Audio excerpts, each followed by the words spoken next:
I am Ida Zetterström. I race top fuel dragster in any tray for JCM Racing.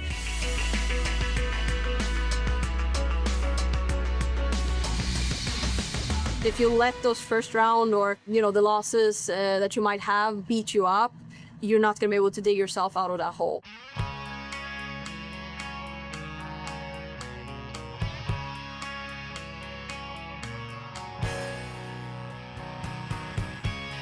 Well, basically, I've been at the track since I was 3 weeks old. My family has always been involved in racing one way or another. My dad raced a little before I was born, but then worked with a lot of teams. He built engines and was there as a tuner. And that's how I grew up and got to see all these awesome drivers and the cars go down track and fell in love with it at a very early age. And at the age of 8, I started racing in the class junior dragster. And from there on, it's been various classes and trying to work my way to top fuel dragster, which has always been the goal.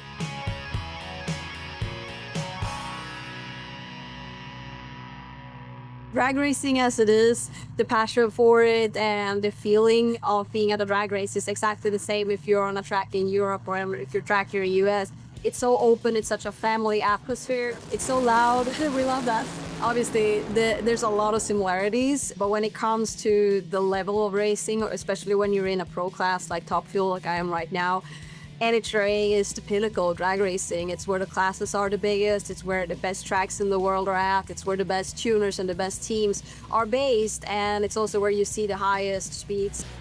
It's on a level where we haven't reached yet in Europe, but not because they are not as good over there. It's more the fact that we don't have the tracks that are the same as over here.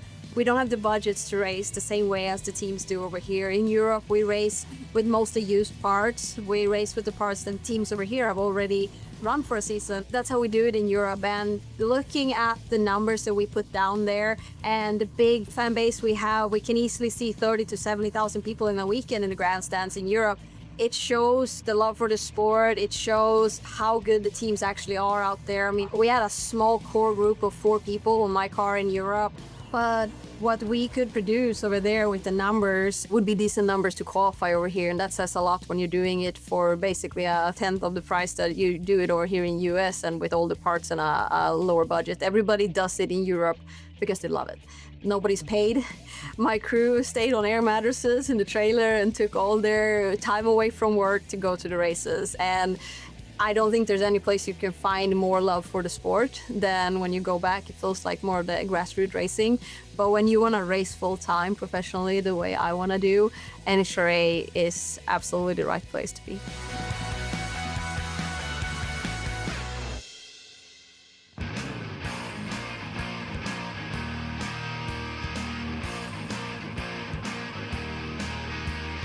I raced bikes before, so I raced 750 horsepower super street bikes. It's a big class over in Europe. No wheelie bar bikes, street tire. And I came over here to race in US in 2018. And it was my first ever race in US. And it was on a bike I had never sat on before. It was a big scene. I was the only girl to do it. There was no other girls there. And it was the world finals over here. So it was a really big event, a lot of bikes. And these guys were the best in the world. And it's normal that you feel nerves when you're there. And I had another guy that was there that also raced in the same class. And I told him, I said, I don't know how we'll be able to line up against these guys that have done this for so many years and I'm still a rookie in the class. And to see that they have done this and they have so much more experience than me, it kind of scares me a little bit to know if I can do that or not. And he just very casually said, if they can do it, you can do it. They have done it the first time, sometime too. Like everybody starts somewhere. If they can do it, there's nothing that says that you can't do it.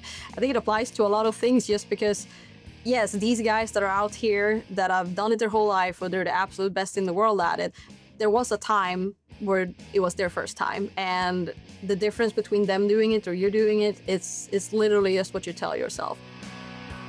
The bike doesn't know if you're a girl or boy, you're not racing it. The car is same. The bike doesn't know how much experience you have. It's literally what you give it. So I think it just gave me another way to look at things. You know, sometimes you're experiencing self-doubt, which is not something we want out here, but it happens a lot. And a lot of times it just helps to kind of tell you that if they can do it, you can too.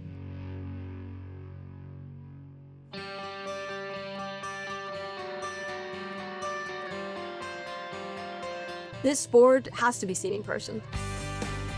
It's when you try to explain this to someone, you can't explain a feeling. And that's exactly what this is. When you are here and you feel the cars rattle as you go down the track, it feels like a mini earthquake. This sound is like nothing else. It doesn't come true on TV the same way. It needs to be experienced in real life. But not just that, it's also the atmosphere in the pits, with being able to come up close to the drivers and actually talk to them, see the team tear down an engine and rebuild a car in 40 minutes in the pit area, and actually have that closeness to the drivers out here. I don't think you can find it anywhere else, and that's one of the things that makes it the best sport in the world.